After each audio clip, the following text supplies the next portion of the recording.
Hi friends, అందరికీ నమస్కారం. ఈరోజు ఒక కొత్త డిఫరెంట్ టాపిక్ను మనం టచ్ చేద్దాం. ఇది తెలుగు భాష గురించి. ఎప్పుడు మనం ఇలాంటి దాని గురించి మనం ఇప్పుడు వీడియో చేయలేదు. ఇక మీద కూడా చేస్తామని గ్యారంటీ లేదు. తెలుగు భాష గురించి అంటే ఈ తెలుగు ఇవి చదివేటప్పుడు నాకు కొన్ని డౌట్స్ వచ్చేవన్నమాట. సో ఆ డౌట్స్ని బట్టి కొంత రీసెర్చ్ చేశా. దాన్ని బట్టి ఈ తెలుగు భాషకు సజెషన్ ఇవ్వాలనుకుంటున్నాను. సో నేను సజెషన్ ఇవ్వడం ఏంటి అనుకోకండి, జస్ట్ నా అభిప్రాయాన్ని ఇలా ఉంటే బాగుండు అన్నట్టుగా చెప్తున్నాను. సో దీన్ని చూసిన తర్వాత మీ ఒపీనియన్ కూడా చెప్పండి.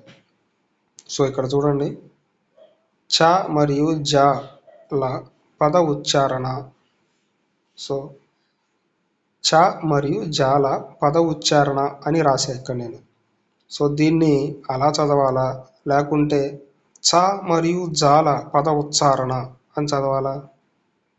సో నాకు ఇలాంటి డౌట్ ఎప్పటి నుంచో ఉంది.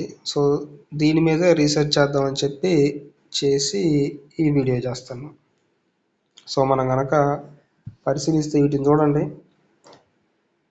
చాప, పంచ, జాలి, అంతే కదా వీటిని చదివేది. చాప అంటే తెలుసు కదా, మనం నేల మీద తీసుకొని పడుకుంటాం. పంచ అంటే వరండా, మన ఇంటి వరండా లాంటి పంచ. జాలి అంటే తెలుసు కదా, జల్లెడిని జాలి అంటారు. సో అవే కదా ఇవి. కాదు, నేను వీటిని ఇంకో రకంగా చదువుతా.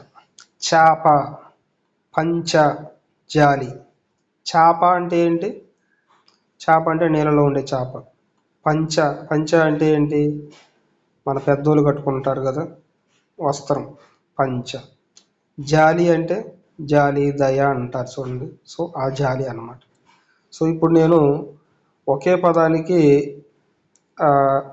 రెండు అర్థాలు వస్తాయి అన్నమాట. అర్థాలే కాదు, ఉచ్చారణ కూడా మారిపోతుంది. చూస్తే నేను దీన్నే చాప అని చదువుతున్నా, దీన్నే చాప అని కూడా చదువుతున్నా. దీన్నే పంచ అని చదువుతున్నా, దీన్నే పంచ అని చదువుతున్నా. జాలి అనేది దీన్నే, జాలి అంటుంది దీన్నే. సో ఇది ఎలా సాధ్యం అవుతుంది? ఒక అక్షరానికి ఒకటే ఉచ్చారణ ఉండాలి, కానీ మనకి రెండు రకాల ఉచ్చారణ రావటం, ఆ ఉచ్చారణ మారడం వల్ల పదార్థం కూడా మారిపోవటం, ఇదేంటి? సో ఈ డౌట్ నాకు వచ్చింది. సో దీని మీద ఇప్పుడు ఈ వీడియో చూద్దాం. అసలు ముందు దీన్ని చాప అని చదవాలా, లేకుంటే చాప అని చదవాలా? పంచ అనాలా, పంచ అనాలా? జాలి అనాలా, జాలి అనాలా? సో దీని గురించి మనం తెలుసుకోవాలంటే ముందు ఇవన్నీ చూడాలి. ఇవన్నీ ఏంటి? కా, మామూలుగా మనం కాక, గగ్గ, చ, చ, జ, జ, ఇని, ట, ట, డ, అలా నేర్చుకుంటాం కదా. సో ఈ చ, జ, ఈ పక్కన పెట్టండి. మిగిలిన చూసుకొని అనుకుంటే వీటిని ఎలా పలుకుతాం? క, గ, ట, డ, త, ద, న, ప, ఫ, బ, మ, అ, ఆ, ఆ, ఆ, ఆ. అంటే ఏంటంటే ఇవన్నీ ఈ అక్షరాలు అన్నీ కూడా అకారంతో ఎండ్ అవుతుంటాయి. ఆ అంటుంటాం. సో ఈ రకంగా రాస్తే దీన్ని ఆ అని పలుకుతాం. అంటే ఏంటి? కా అంటే ఏంటి? క్ ప్లస్ ఆ, అంతే కదా.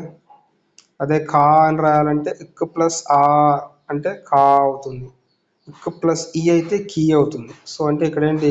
కాక, గాగ్గ, వీటిలో ఇలా రాశారంటే ఇవన్నీ ఏంటి? ఆతో ఎండ్ అవ్వాలి. అంటే మనకి చివరిలో ఆ అనే శబ్దం రావాలి.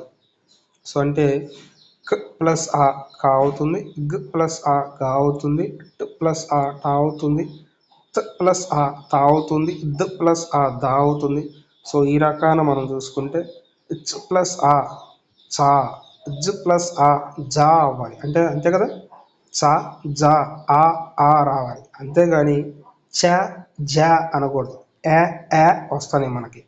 సో అంటే వీటి కరెక్ట్ అయిన రూపం ఏంటంటే, వీటి కరెక్ట్ అయిన ఉచ్చారణ ఏంటంటే చ, జ అనాలి, అంతేగాని చ, జ అనకూడదు.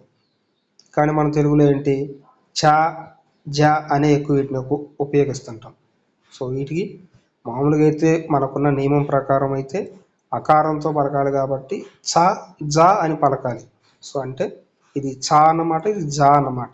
చ, చ, జ, జ అని పలకాలి. ఇప్పుడు మరి చాప అంటే దాని అర్థం ఏంటి? ప్లస్ ఆ అంటే చాప అంటే చాకు దీర్ఘం ఉంది కాబట్టి అంటే ఆ ఆకారం. సో సో ప్లస్ ఆ చాప. అలాగే పంచ అంటే పంచ్ ప్లస్ ఆ పంచ.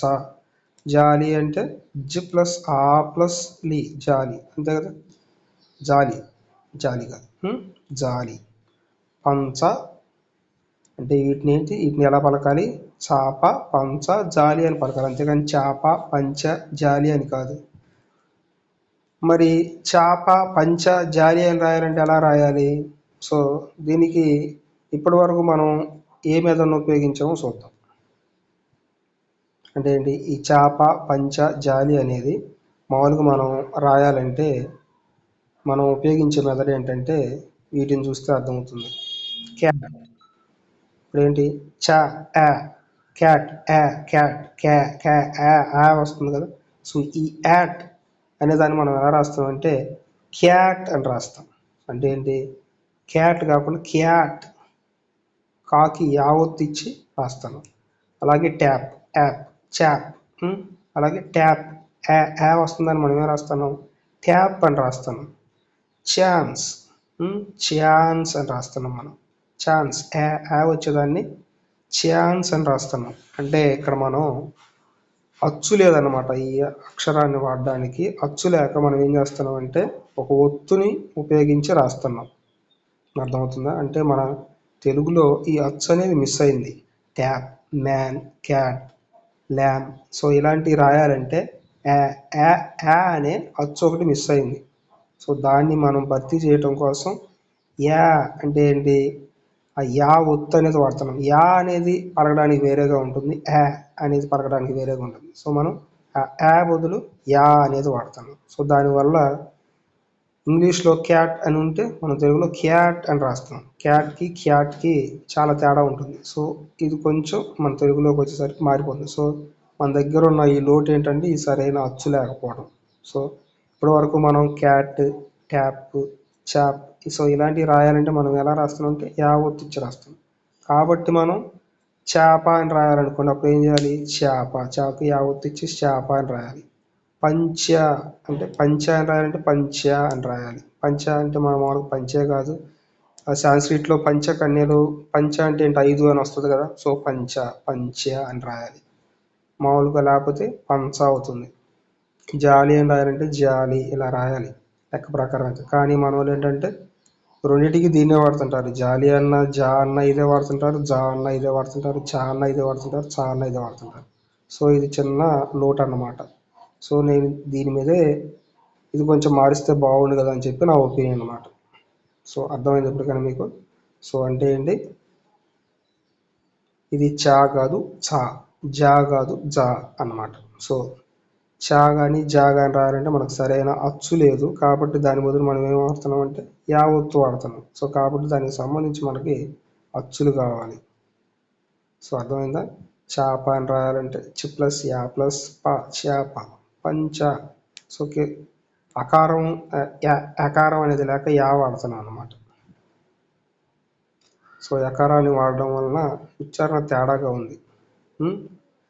అసలైన ఉచ్చారణ ఎలా వస్తుందో చూద్దాం. అసలు ఈ యా అనే ఆ ఉచ్చారణ అసలు ఎలా వచ్చిందో దాని మూలం ఏంటో చూద్దాం ముందు. ఇప్పుడు చూస్తే చూడండి, పాప ప్లస్ అల్లరి అంటే ఏంటి? మామూలుగా మనం పాప అల్లరి, పాప అల్లరి చేస్తుంది అంటే పాప అల్లరి అంటాం. సో ఇది బాగానే ఉంది. అదే పాపి అల్లరి చేస్తున్నాడు, సో ఒక పాపి ఉన్నాడు, వాడు అల్లరి చేస్తున్నాడు, దాన్ని మనం ఎలా చెప్తాం? పాపెల్లరి అంటాం. పాపల్లరి, పాపెల్లరి. సో రెండు పలికేటప్పుడు తేడా కలివు, పాపల్లరి, పాపెల్లరి. కానీ పాపెల్లరి అని మనం రాయాలంటే చాలామంది అయితే పాపల్లరి అనే రాసి దాన్ని ఆ సందర్భాన్ని బట్టి పాపెల్లరి అన్నట్టుగా చదువుతుంటారు. సో మామూలుగా అయితే పాపెల్లరి, పాపి ప్లస్ అల్లరి రాయాలంటే పాపి అల్లరి అని రాయాలి ప్రకారం. ఎక్కువ శాతం సాంస్క్రిట్ శ్లోకాలు వాటిలో అయితే ఇలాంటి నియమాలే వాడుతుంటారు. సో అంటే ఏంటంటే ఈ యా అనే అచ్చు లేక యకారాన్ని వాడతాం అన్నమాట, పాపి అల్లరి. సో అంటే ఏంటిది? ఈ ప్లస్ ఆ ఈ రెండు కలవడం వల్ల వచ్చిందే యా అన్నమాట. సో ఇక్కడ చూడండి ఈక్వల్ టు అని పెట్టాలి, సిమిలర్ టు అని పెట్టారు. అంటే ఏంటంటే ఇది యా కాదు యా, అంటే ఇక్కడ మనకి సరైన అచ్చు మిస్ అయింది. సో ఇక్కడ అలాగే ఇంకొక ఎగ్జాంపుల్ చూడండి, పిల్లి ప్లస్ అరుపు అని రాయాలంటే మనం ఏంటి పిల్లి అరుపు అని చదువుతాం కదా, పిల్లి ప్లస్ అరుపు పిల్లి అరుపు. పిల్లి అరుపు అని రాయాలంటే ఏంటి, పీ రాసి లాకు లావొత్తిచ్చి రూపు అని రాయం. అప్పుడు చదవడానికి ఏమవుతుంది, పిల్ల రుపు అవుతుంది. పిల్ల అరిస్తే అరుపు వేరు, పిల్లి అరిస్తే అరుపు, దాన్ని చదవడం వేరు. సో కాబట్టి పిల్లి అరుపు అనేది అలా రాయకూడదు. లెక్క ప్రకారం అయితే యావత్తిచ్చి, అంటే మనం ఇప్పటి వరకు వాడుతున్న రూల్ ప్రకారం అయితే పిల్లి అరుపు అని అంటే యావత్తిచ్చి, అంటే పిల్లి అరుపు కూడా పిల్లి అరుపు అని రాయాలి. అంటే ఈకారం ప్లస్ అకారం దాన్ని యా అనే దాన్ని మనం ఏం చేస్తున్నాం అంటే యా వాడుతున్నాం. సో దానివల్ల మనం ఆ ప్రొనౌన్సియేషన్ కూడా కొంచెం డిఫరెంట్గా ఉంటుంది అనమాట. సో ఈ ఇకారం ప్లస్ అకారం కలిసిన యా అనే ఒక అచ్చు, అంటే యా యా అనే అచ్చులు కూడా చేరితే మన తెలుగులో బాగుంటుంది. సరైన అచ్చు లేక యకారాన్ని వాడుతున్నాం. అంటే ఇప్పుడు ఏంటి, ఆ యా బదులు అంటే యా అనే శబ్దం వచ్చేదాని బదులు ఒక అచ్చు కావాలి యా. అలాగే యా అనే అంటే కొంచెం దీర్ఘం వచ్చే కాడ కూడా యా, అంటే ఆ ఈ ఈ అలా ఉన్న యా యా అనేవి కూడా మనకి 2 అచ్చులు కావాలన్నమాట. దానివల్ల ఇంకో ఉపయోగం కూడా ఉంది. ఇంకో బెనిఫిట్ ఏంటంటే స్ ప్లస్ ఆ ఏమవుతుంది, సా అవుతుంది. అప్పుడు స్ ప్లస్ యా అంటే ఆ అంటే శా. సో అప్పుడు మనం ఏంటంటే ఈ సా గుణితంలో ఈ అచ్చు సాకు ఏకారం జారటం వల్ల శా అవుతుంది. అప్పుడు మనకు ఆ మెలిక శా ఉపయోగించే పని ఉండదు. ఇంకా అప్పుడు ఆ మెలిక శాని ఇంకా మనం ఆ అచ్చులోంచి తీసేయచ్చు. సో అంటే ఈ సాకే అకారం చేరిస్తే శా, అంటే శాపం రాయాలనుకోండి, సాకి అకారం చేర్చి అంటే శాపం అని రాయవచ్చు అనమాట. సో ఇంకా మెలిక శా అవసరం లేకుండా, అంటే మామూలుగా అయితే ఈ మెలిక శా ఉండటం వల్ల శాపం అనేది కరెక్ట్గా రాయగలుగుతున్నారు. మెలిక శా లేకపోతే శాపం అంటే యావత్తిచ్చి, సాకి యావత్తిచ్చి శాపం అని రాయవచ్చు. సో కానీ శా ఉంది కాబట్టి మనకు ఈ తెలుగులో ఆ ఒక్కదాన్ని భర్తీ చేయడం కోసం ఈ సా దగ్గర మాత్రం శా పెట్టారు. ఎందుకంటే దాని మీద ఎక్కువ పదాలు ఉంటాయి మనకి, అందుకని చెప్పి శా పెట్టారు. అదే ఇప్పుడు మనకి ఈ యా యా అనే అచ్చులు వచ్చాయనుకోండి, ఈ మెలిక శా ఇంకా అవసరం ఉండదు. ఈ సా తోటే శా శా అనేవి కూడా తయారు చేయొచ్చు. సో అప్పుడు మనకి అచ్చులు ఎలా ఉంటాయి, ఆ ఆ ఈ ఈ ఉ ఆ ఆ ఏ ఏ ఐ ఓ ఓ ఔ అం అహ.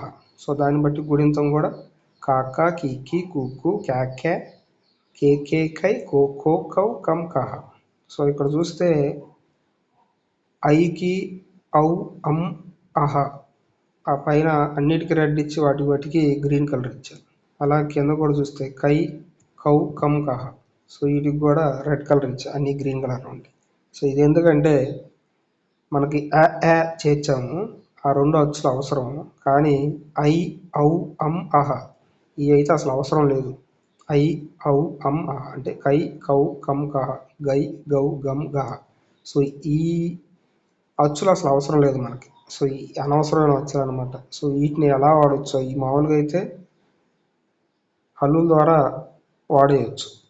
అలాగా ఐ అని ఉందనుకోండి, దాన్ని ఆ ఈ ఐ అని రాయొచ్చు. ఇది ఐ మామూలుగా అచ్చు ఐ చదివిన ఈ ఆ తర్వాత ఈ ఈ అని పెట్టి చదివిన ఐ అవుతుంది. అలాగే ఔ ఆ ప్లస్ ఉ ఔ అవుతుంది. అలాగే అం ఆ ప్లస్ అం మకార అంటే మా గుడింతానికి మూలమైన పెడితే అం. అహ్ కూడా అంతే, హా గుడింతానికి మూలమైన హ. ఓకే, వీటిని పెట్టడం వల్ల మామూలుగా ఇప్పుడు మనకి ఐ ఔ అం ఈ లేకపోయినా సరే అం ఔ ఈ ఇలాంటివన్నీ మామూలుగా మనం క్రియేట్ చేయొచ్చు. అంటే ఆ ఉంటే చాలు, ఈ మిగిలినవి అన్ కావాలన్న అన్, అక్ అట్ అత్ అల్. సో అలాగే అమ్ ఔ అహ్ అస్ ఇలాంటివన్నీ ఆటోమేటిక్గా మనం హల్లులతో క్రియేట్ చేయొచ్చు. కానీ వీటికి మాత్రం ఏంటి ఐ ఔ అమ్ము అహ్ మాత్రం మనకెందుకో కొంచెం అచ్చులో చేర్చారు. లెక్క ప్రకారం అయితే అసలు ఈ అచ్చులతో అవసరం లేదు. ఎందుకంటే అన్ అని రాయాలంటే ఏంటి, ఆ రాసి అన్ రాస్తే అన్న అయింది. అక్ అని రాయాలంటే ఆ రాసి అక్, అట్ అని రాయాలంటే ఆ రాసి ట్. మరి ఇంక అన్నీ అలా ఉన్నప్పుడు ప్రత్యేకంగా ఆ రాసి ఈ ఐ రాసేదానికి మళ్ళీ ఐ అని అచ్చేందుకు, ఆ రాసి ఊ రాసి దానికి అని వచ్చేందుకు, అమ్ అని వచ్చేందుకు, అని వచ్చేందుకు అవసరం లేదు. సో ఇప్పుడు మామూలుగా ఈ లేకుండా ఇప్పుడు ఫర్ సపోజ్ మనం ఐరావతం రాయాలనుకోండి. సో మామూలుగా ఐ అంటే అచ్చైనా వాడచ్చు, ఆ రాసి ఈ రాసి దానైనా వాడచ్చు. అప్పుడు దాని ప్రకారం రాస్తే ఇది ఐరావతం ఇలా రాయొచ్చు, అంతే కదా. ఐ రావతం అంటే యాకి ఒత్తి ఇచ్చినట్టు అవుతుంది, ఐరావతం అవుతుంది. తెలుసు కదా ఇది మీకు. అలాగే కౌరవులు, కౌ అని రాసే బదులు కా రాసి ఊ రాయొచ్చు కదా. సో కౌరవులు, వాకు ఒత్తి ఇచ్చి రాసినా కానీ రెండు సేమ్ అవుతాయి, కౌరవులు అవుతుంది. కమలం, లా లా పక్కన సున్నా పెట్టే బదులు కూడా లం మకార అలా పెట్టినా కానీ కమలం అవుతుంది. అంతఃపురం, సో అంతఃపురం కూడా ఈ హ అనే దాన్ని రెండు సున్నాలు పెట్టే బదులు ఈ హల్లు తీసుకొని దానికి ఇంకా హ ఉంది కాబట్టి పూర్వం కాబట్టి హాకి ఈ కొమ్మిచ్చి పావొత్తిచ్చి పురం అంతఃపురం అని చెప్పి రాయొచ్చు. సో ఈ అచ్చులు లేకపోయినా సరే మనం హల్లులతో వీటిని మేనేజ్ చేయొచ్చు అనమాట. సో అప్పుడు దీనివల్ల ఇంకో మనకి ఉపయోగం ఏంటంటే, మైల్ అని ఉందనుకోండి, మామూలుగా మనం ఏంటి అచ్చుతోటి మైల్ అని రాస్తాం. అదే మెయిల్ అని రాయాలనుకోండి, సో మెయిల్ రెండు డిఫరెంట్ ప్రొనౌన్సియేషన్ కదా. సో మైల్ అయితేనేమో మనం అచ్చుతోటి మైల్ అని రాస్తాం, మెయిల్కి వచ్చేలాగే మెయిలు అని రాస్తుంటాం. మెయిల్ ఈ వాడుతున్నాం, మెయిల్ అని వాడుతున్నాం. సో ఇది అసలు తప్పు అసలు. అలాగే ఫెయిల్ అనే దాన్ని మనం ఏం చేస్తున్నాం, ఫెయిల్ అని రాస్తున్నాం. ఫెయిల్ వేరు, ఫెయిల్ అంటే ఈని కొంచెం విడమర్చినట్టుగా చదువుతాం. మెయిల్ కూడా ఈని విడమర్చినట్టుగా చదువుతున్నాం, మెయిల్ అని. సో అక్కడ మామూలుగా అయితే మెయిల్ అంటే యాకి లా ఒత్తు అంటే ఈకి లా ఒత్తు పెడితే సరిపోద్ది అనమాట. అంటే చూడండి, మైల్ అంటే మా రాసి యాకి లా ఒత్తు మైల్ అని రాయొచ్చు. మెయిల్ అంటే మే రాసి ఈకి లా ఒత్తు మెయిల్ రాయొచ్చు. ఇక్కడ ఈ ఐ కానీ ఔ కానీ అమ్ కానీ అహ్ కానీ అవసరం లేదు, యా వస్తుంది కాబట్టి యాకారం.